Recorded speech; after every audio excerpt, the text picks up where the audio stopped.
Peace and many blessings to you all out there, and welcome to another episode of Elementalz&Paranormal.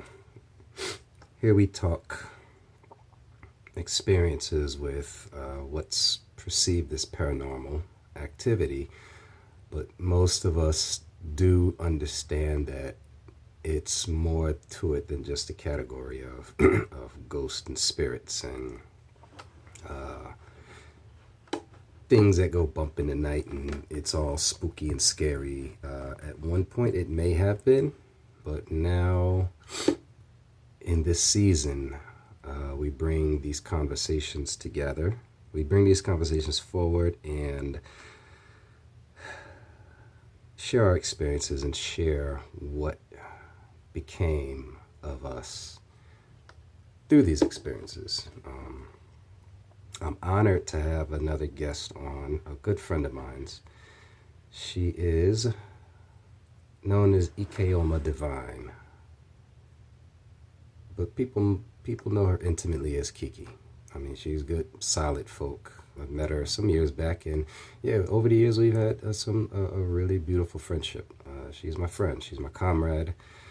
We sat and talked a little bit about some of her experiences growing up, traveling as a pastor's daughter. We talked about her experiences in her religion, her dreams, experiences as a nurse, and it was a nice, pleasant conversation. We had some laughs, and we enjoyed it.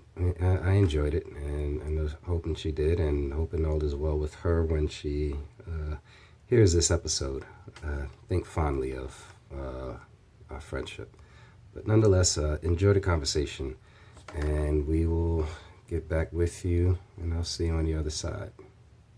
All right. Hello, everyone out there. Welcome to another episode of Elementalz&Paranormal podcast. I'm your host, Jonathan.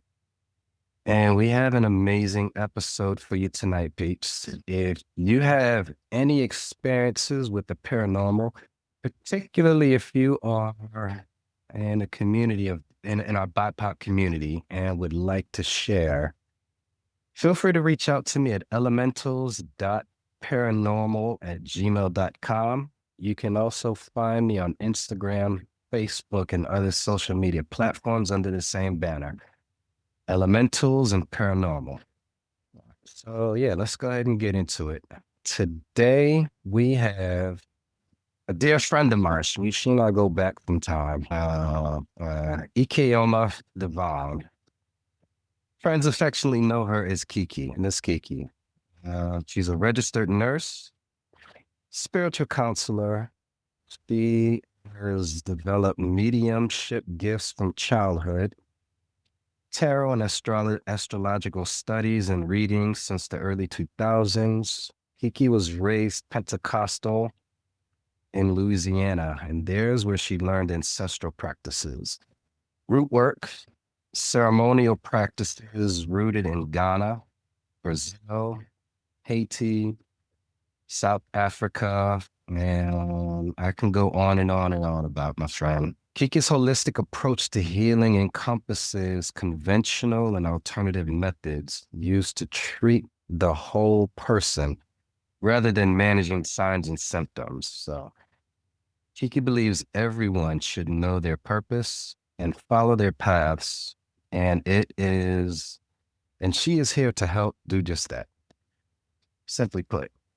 Is that pretty good? I did that a pretty okay introduction, man. Okay. We can go on and on and on about accolades and things, but we're here to get to just some basic conversation that hopefully some people can transform and learn and grow from, because what we're talking about are paranormal experiences amongst the BIPOC community. Most people that I know have either experienced them through dreams, ritual, just ghost encounters, whatever way, shape, or form they may come in. Let's just get into it, Kiki. Actually, let's keep it current for now, and just let's start with where you are what you do what you've been up to lately, and how have you been? Where I am now, Hmm? over the world now, really. The last couple of years, I've been in Southeast Asia. Uh, Nice. I'm still using my medical skills or my nursing skills for work, but I'm now contracted in the military. So I'm working on military ships as a medical person. Um, Okay. and I work on ships that, I don't know if I could say this, I guess surveillance ships, basically. So we're off the grid most of the time. So we're out in the oceans Wow. most of the way. And yeah, because of my history and who I am, just being out there in that water is Mhm. um is absolutely amazing. It's been an absolutely amazing experience for me. Sometimes I can't tell if I'm awake or I'm asleep. That's how vivid my dreams. Wow. Yeah. But I love it. I love it. Yeah. So Wow. I can only imagine. I can only imagine the dream state that could take place. I, I, I I'm kind of at a loss of words already. Because I mean, dreams is definitely an experiential aspect to anyone's experience, especially the ones you can't tell if you're awake or if you're dreaming, or especially the ones that you realize that you're in a dream. Those are right. some pretty cool ones too. Right. Aside from the secret nature of where you are out there in the world, how does it sound to share some maybe some childhood experiences? I don't know wherever you want to start talking about what you've been through. Okay. I can always start with, I'm an open book childhood. But as a child, as far as as long as I can remember, I've always had what my mother's side of the family would call imaginary friends. But to me, I was so matter of fact. I thought that everybody could see and hear what I saw and be heard. I thought everybody could see them, and it was so profound that, they would even sometimes they would be like, "Hey, you ready to eat?" And I'd be like, "No, we not hungry." Or I'll say, "We hungry," because again, I have my friends around. Wow. I just thought it was weird. Like, you don't see who they'd be like, "Go on, I'm telling them." Like, you don't see them. So that's Wow. always been, as far as long as I can remember, that has always been me. And even when, I could tell as a kid that they were joking or they thought it was funny, I thought it was something wrong with them. Like, what's wrong with y'all? Y'all can't see who I see. I never felt bad about it. I always felt like, no, this is how it is. And until my parents separated when I was a toddler, so but by the age of 6, my parents started co-parenting from 2 different states. And so I started going to Louisiana. And at the Mhm. I was still my father was in very deep into a Pentecostal church, and it was there that I actually was told was learned that there was words or something to describe what I was, or it made sense. It wasn't a joking. It was like, "Oh, this baby can discern. Oh, she discerns spirits." The elders, the elder women would always, "Oh yeah, that baby, she can discern. Oh, that baby." Even if I didn't say anything, I guess they could see or notice or what have you. But so then that I realized, oh, okay, so this is something that people do. Oh, okay, so everybody doesn't do this. And so it was then. I mean, I get it from, I've heard my mother talk to, some say kind of both sides, but it was my father's side, my father particularly, who helped train me to control it, to learn how to control it. Um, So that, like, I was like schizophrenic, you know what I mean? Like, there was a time and a place. And Of course. because we were having, like, back then, I'm telling my age, whatever. Um, in in the 70s, early 80s, we were having what we call tent revivals. We would have regular church Okay. in the wood churches, right? And I'm talking about like you saw on The Color Purple, Like you got the white church and everybody stomping and clapping and listening. That whole building would be vibrating, okay? But we would also have what we call tent revivals, and it was definitely something different. Even our church services, it was that. But I just knew as a kid that I loved that, like it just resonated with me. And I just remember ever since I was a kid, my father would tell me before church service, you control them, don't let them control you. Because that I could be easily mounted. Wow. So that was the beginning of my experiences. And so throughout the church, and I'm saying this now because through life I've traveled and I've experienced, I'm going to call these church services ceremonies. I've experienced those ceremonies in other places that were very similar. I believe that the difference between what I experienced in Louisiana and what I experienced in, Haiti and other places was that we lost the language. We lost the language. While we were saying Father, Son, and Holy Ghost, these other traditions, they knew who they were calling down.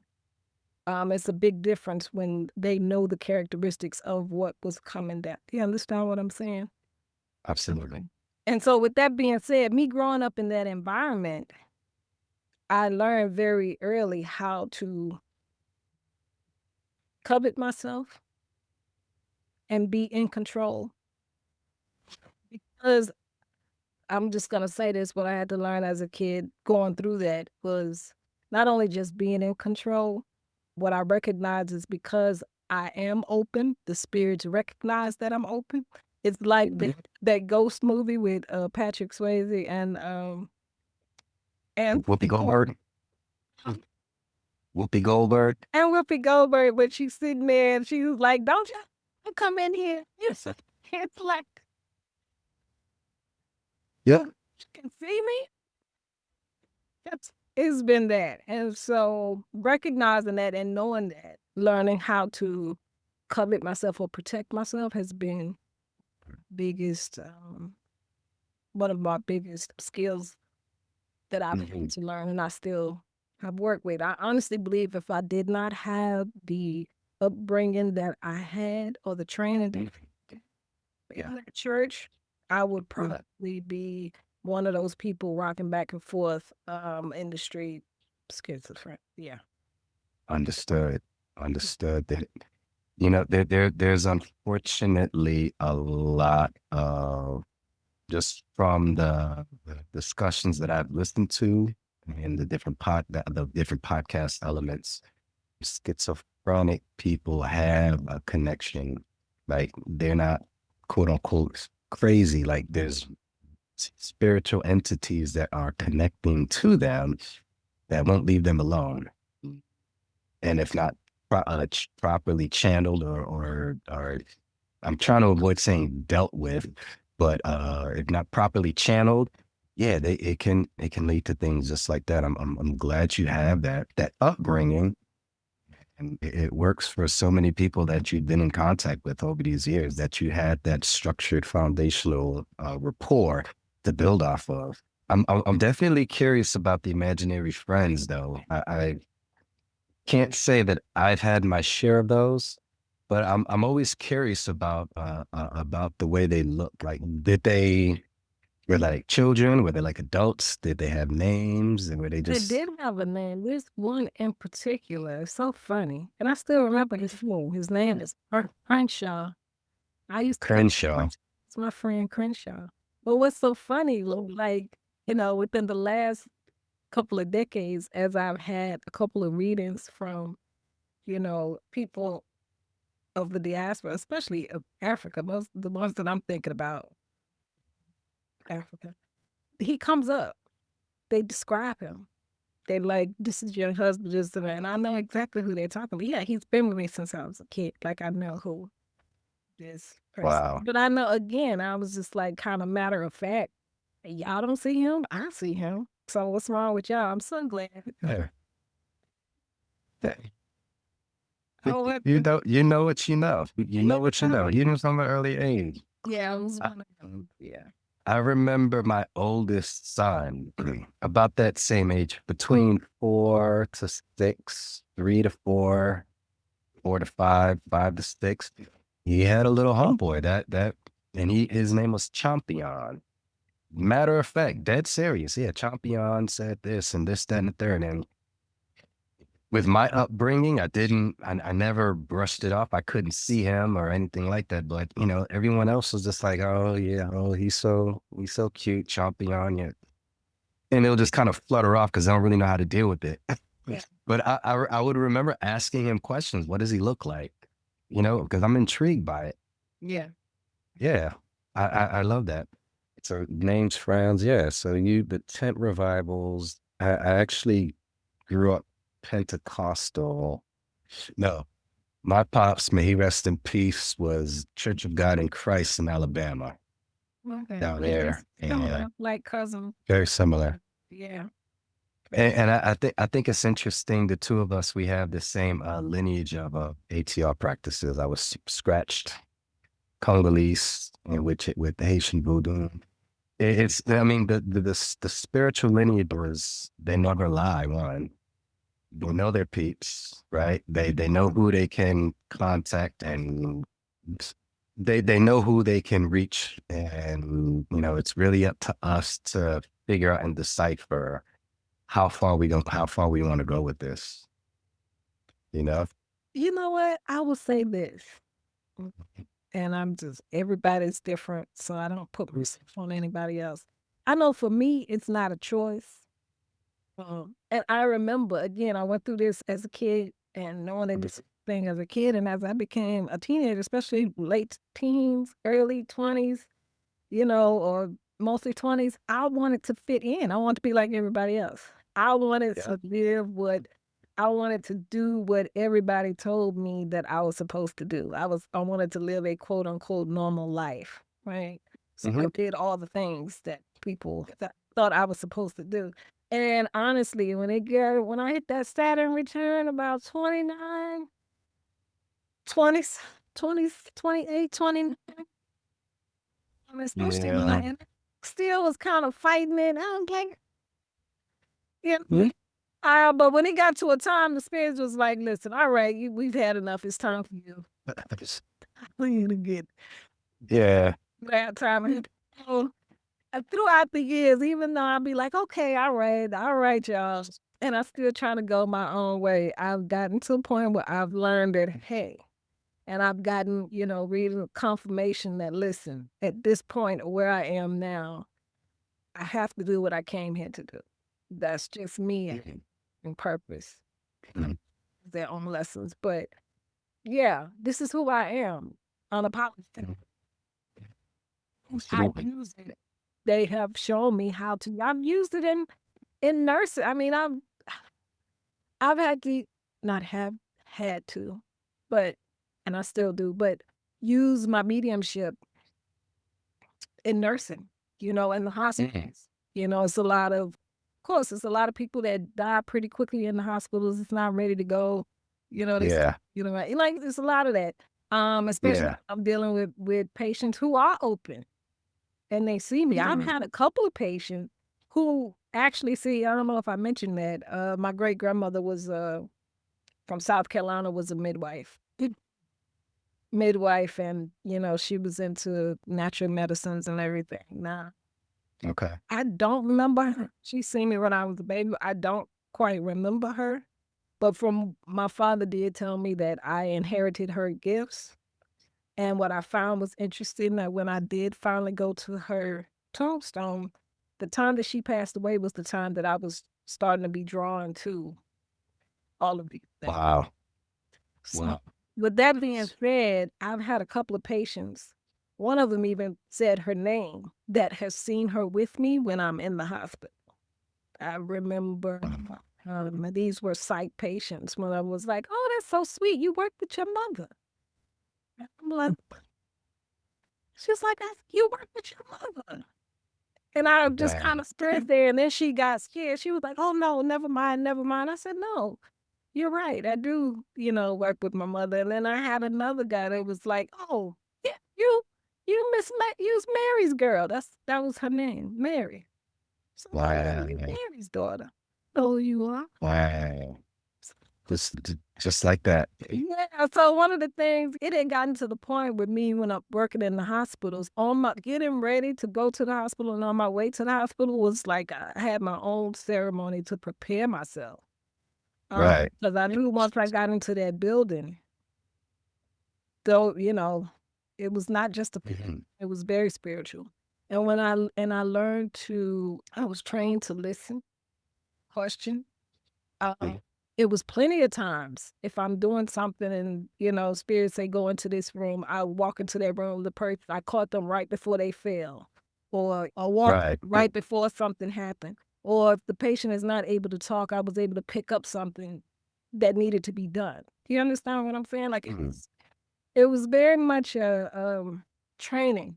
It was very much for me, training. It was I'm saying it like it's easy, but I went through hell. And it was Understood. it's being so open. It was draining.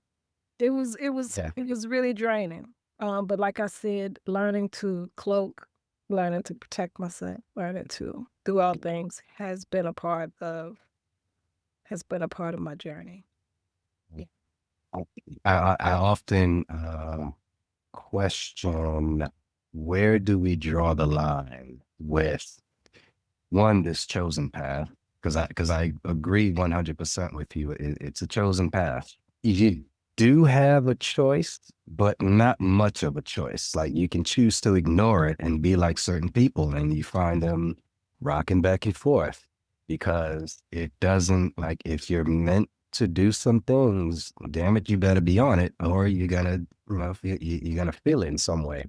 How long have you been a nurse? About 15 years. Okay.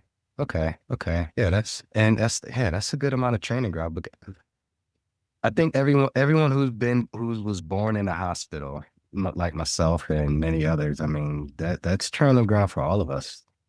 I tend to think, and I know I've had my share of experiences, not as a patient in the hospital, but tending to one of my children back in the day who spent many weeks and months at a time in the hospital. So I can, they're all over the place. The spirits are all over the place. And yeah, you can possibly run into some things or have experiences that can potentially be life changing. And I know the nurses tell their stories at 3, 4 in the morning.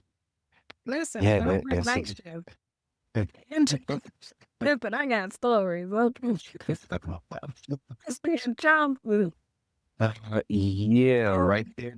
Downtown Charleston, Roper. Don't get me started. No, I mean, if you care to share, do share. I mean, I was right there at MU overnight, man. I'm thinking, Yeah.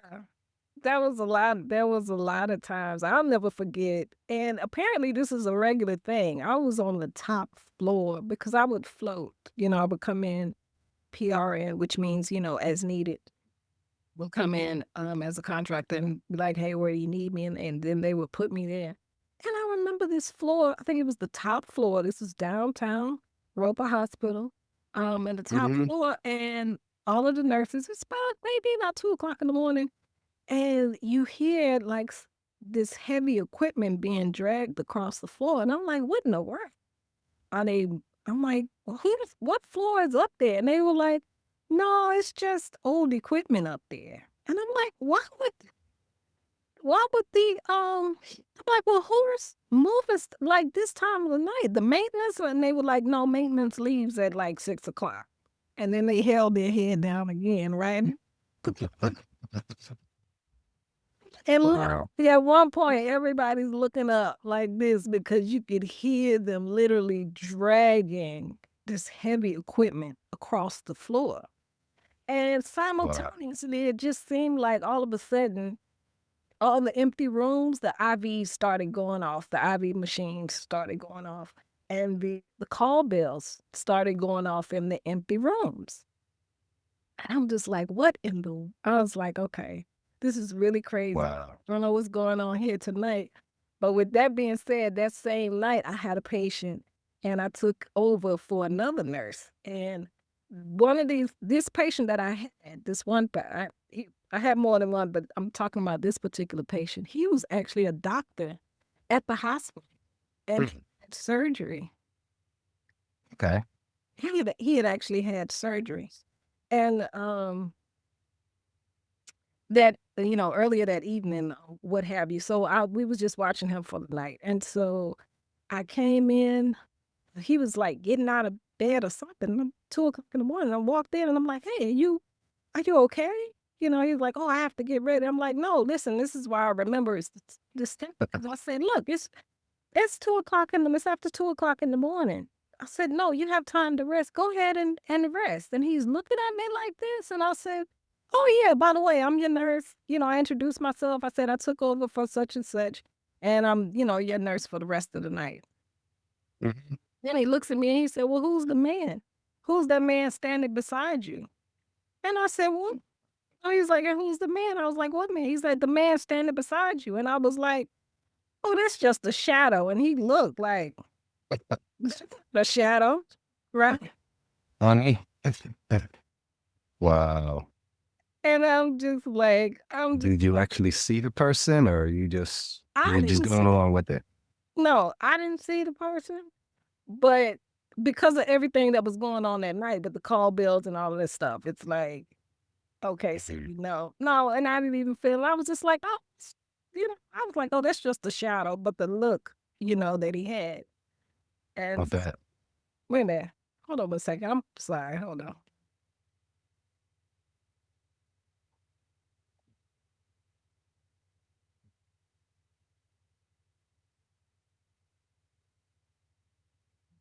Okay, sorry about that.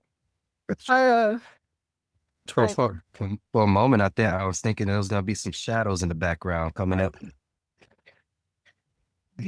That's a whole other story, but yeah. Uh-huh. But yeah, when I told him, I was like, no, that's just a shadow. And he was like looking like that, and I walked out of there, and I was like, oh my God, what is going on? So that was the gist of that night. But yeah, that was just one of those nights that I had. That was one of the craziest nights I had at Robot. Yeah. But it seemed to be pretty normal according to the nurses, and they was like acting like, oh, what? Yeah, it's a thing. Just try to ignore it. Yeah, that's nothing to see here, nothing to hear. You see sweet it is. It's so wow. Yeah, I felt too that a lot of times spirits were talking to me through people, were giving me messages through people. Mhm. And as far as ceremonial events, I'm pretty sure you've seen your share of them practicing on four different countries.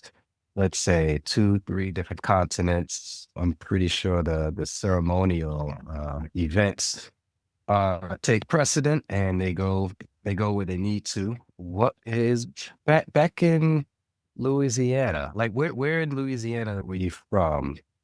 Where were you raised? We lived in Shreveport, but I say all over Louisiana because at the time back Okay. every weekend we were visiting a different church. It was like, so when I say I say all over because we were literally all over Louisiana. Had church, all the churches, the Pentecostal churches, the Black Pentecostal, because it was still segregated back then. I mean, we would try to go to conventions or what have you, but it was still pretty segregated, all the Black churches, and it was a community thing. Like everybody visited each church with the other churches. It was also for economic purposes too. Yeah. People come Culturally as well. Absolutely. Okay. So it's like your father was the traveling pastor, and you take up the reins of pastor until I was like a teenager. So at the age of 6, he was like in the church. Like Oh, okay. as a matter of fact, he used to play the djembe in the church. So In the church. Okay. then my step Yeah. she's Creole, so she's from Louisiana. Her people are from her family's from Louisiana. They're Creole.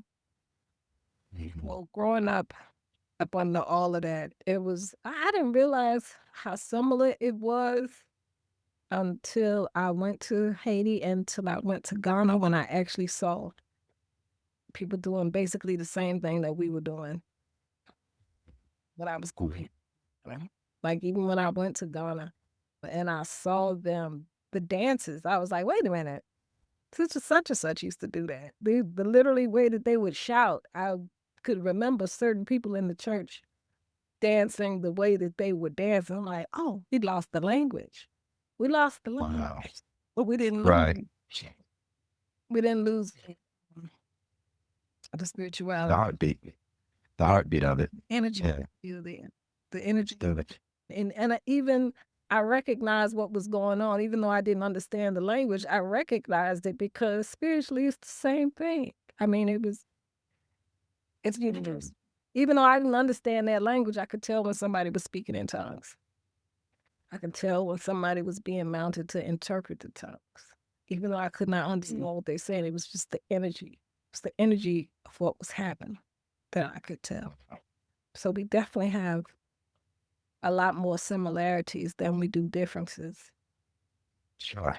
Yeah. It just depends on where the bloodline landed. And that's the thing. What I've come to realize, and I'll just say the diaspora period. Unlike some places you go and they'd be like, yeah, my family's been here for thousands of years and blah, blah, blah, and we're just this. That's so not one thing. Like, we could have ancestors from Ghana, from the Congo, from Senegal, from Bantu. We can have all of that. Yeah. All of those running through, all that DNA running through our vein. We're not a monolith by any reach. You know what I mean? Right. That's what makes it so much powerful. You got the strongest of the strongest from all of these different places. Do you understand what I'm saying? I do. Yeah, I think it's a very powerful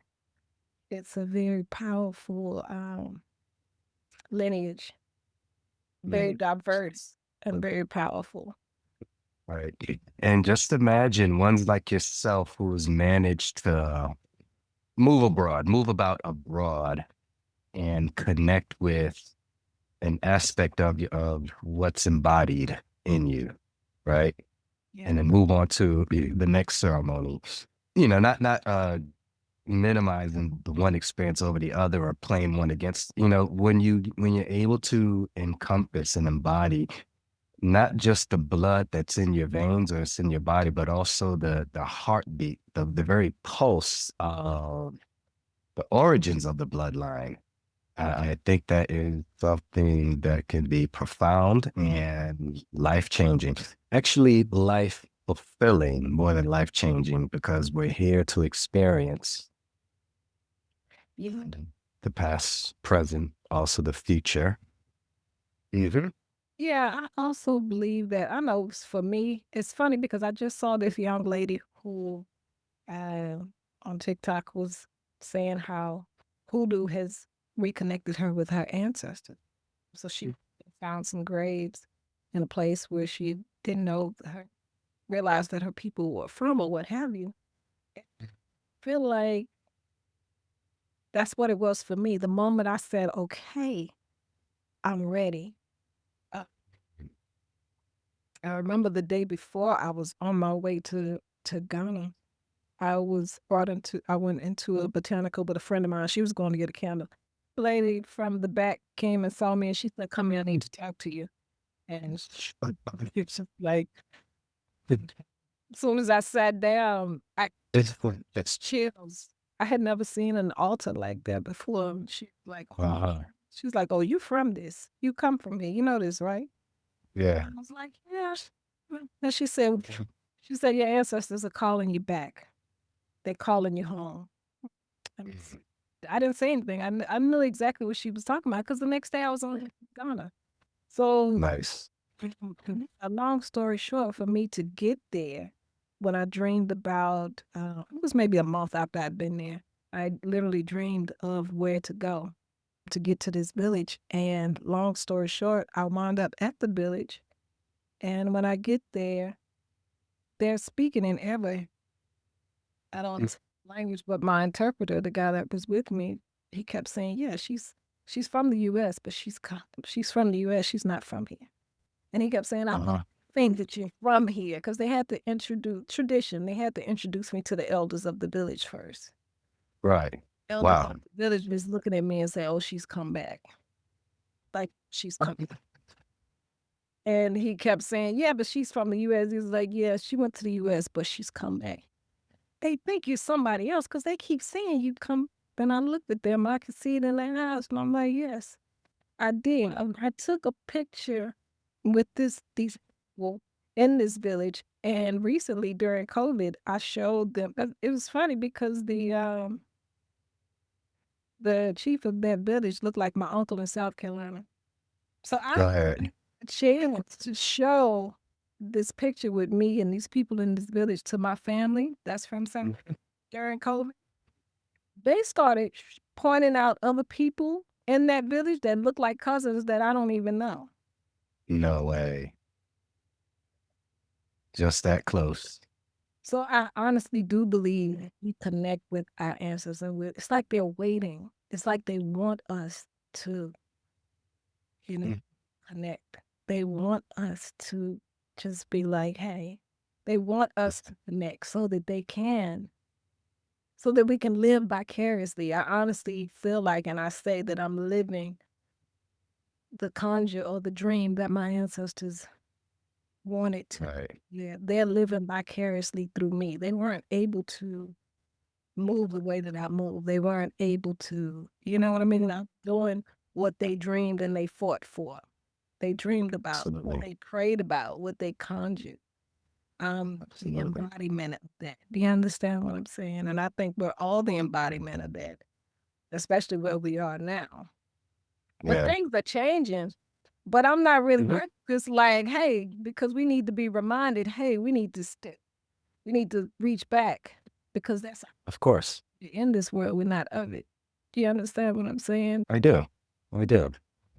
So I like the fact that you mentioned that they live vicariously through us. I definitely, I say that low key because, I always looking out for people looking at me strangely for saying certain things, but that is a very accurate way to put it. It's like they saw the big picture and wanted it so bad that now that they see it through us, yeah, their experiential phase is coming out even more, right? And uh, uh, I know our time is almost up to that hour. I wanted to. You mentioned how hoodoo brought this young lady back to her origins. And for those who may not know what hoodoo is, particularly for Black America, what are your thoughts on hoodoo? How would you describe what hoodoo is, just in your own word experience? in my own word, it may seem controversial, but I stand 10 toes down in what I'm saying. Because Absolutely. I'm not being facetious. I am, because it does. When I say this, I am being whatever, condescending, what. But I didn't just learn hoodoo from a workshop a couple of years. This is not new. You're doing this, right? And I didn't just read about it. This has been my life, right? So I'm Yeah. about my life and what I've experienced. What they practice in Virginia was not what they practice in Louisiana. They practice in Louisiana is not what they practice in Texas or Georgia or South Carolina, right? So when people say hoodoo is a religion, it is blah, blah, blah. Some of the strongest hoodoo practitioners that I knew, that I have known in my life, they call themselves Christians, and they will probably curse you out if you call them anything other than Christian. But they constantly practice hoodoo. Yeah. Hoodoo, in my experience, is a practice It's not necessarily a religion.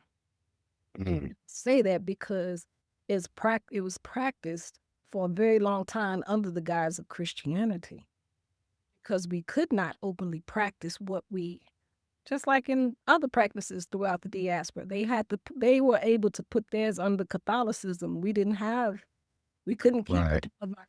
Orishas or Eloah's names. We couldn't hide them under Orishas because Protestants only used the Father, Son, and the Holy Ghost. You had to make it survive through other things. But with that being said, hoodoo is a practice because you'll find that the practice is different. It's just like the different way people make potato salad. You know, yeah, you're gonna have the basic Yep. ingredient, but it's not the same. People make their Yeah. potato salad different in Virginia than they do in South Carolina. And it's Yeah. different in Louisiana than it is. And you understand what I'm Yeah. Some people can't stand the pickles. Hey, listen, it's so so when I say this is my practice. This is this is a part of my practice. And I don't practice this. I can't really say religiously. It's a part of who I am. It's a part of who I am. And I don't see it as a religion because there's no distinct certain way that everybody does their stuff with different ways. Me, I come from healers, so I use my root work for that, to heal than to heal myself. Of course. You know, and protection. I'm not just out here trying to put love spells on people and make people look over me and break people up and all that. Like that's not my thing. So yeah, for me, voodoo is a practice. And it also depends on who your ancestors are. I practice the way my ancestors practice. So somebody else who comes from a different lineage, they're not gonna put in their floor wash what I put in my floor wash. Do you understand what I'm saying? Yeah. Like I say, you and I can have the same ingredients, but your cornbread ain't gonna taste like my cornbread. We have different lineages. My ashe is gonna be your ashe, and that is what voodoo is for me. It is the practice. It is a gumbo of my ancestral lineages that I incorporate to my spiritual connection with them and how I flow in this world. That's what hoodoo is for me. Love that. I love that. I love that because it's yours. It belongs to you. And it not only to belong to you, it belongs to everyone who came before you because they're the ones who created it. And therefore they teach you how to do it. Even to the point, even to the point, and I've heard my share of stories of folks and how their great grams was on a plantation. They knew their lineage, they knew where they're from, but their grands and great grands, so on and so forth, have that same lineage, and it all falls under it all uplifts under the banner of what? The Holy Spirit. It's just the Holy Spirit. To the point where where we don't remember, this is actually, such and such, or whoever. But that was probably one of the best explanations I've heard in a very long time. And I don't ask too many people about these questions because a lot of times it's not needed, because what we practice is for us, for our community, for particular loved ones, and maybe some of those who might be in need of a hint, a sprinkling of sorts. Yeah, do you know what I'm saying? Yeah. I'm also one of those that don't believe everybody's supposed to practice. That part too. Yeah. Maybe not in this lifetime. Yeah.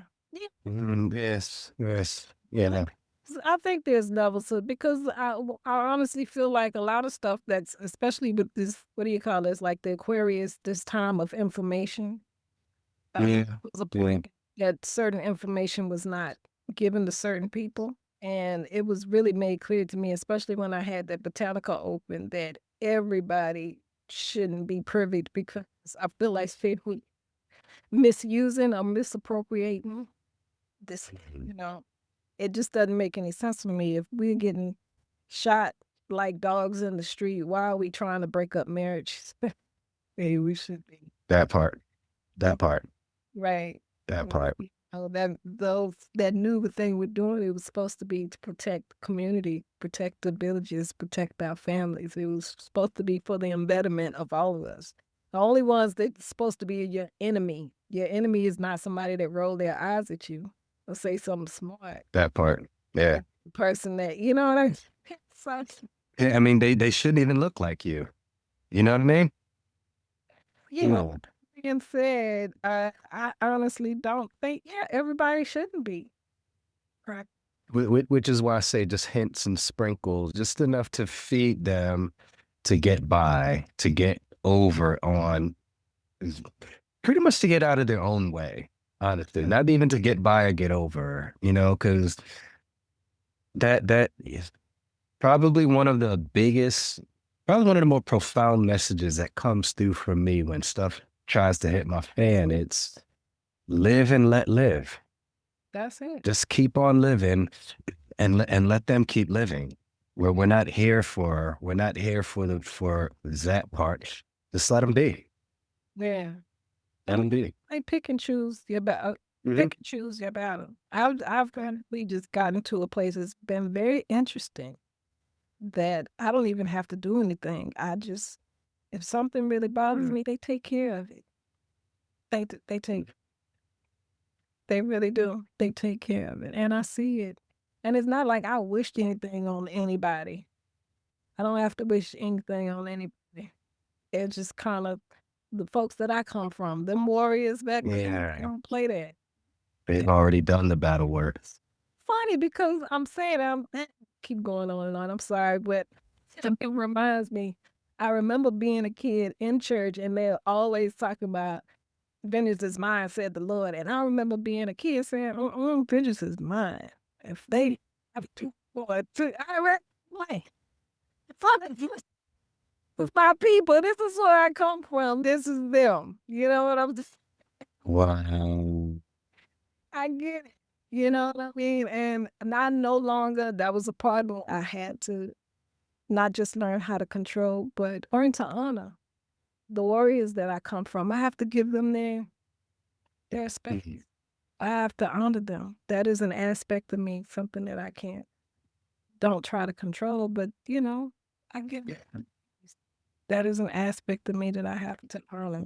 But yeah. Respectfully so. Yeah. Okay. I'm sorry. I hope I answered your questions. No, this was great.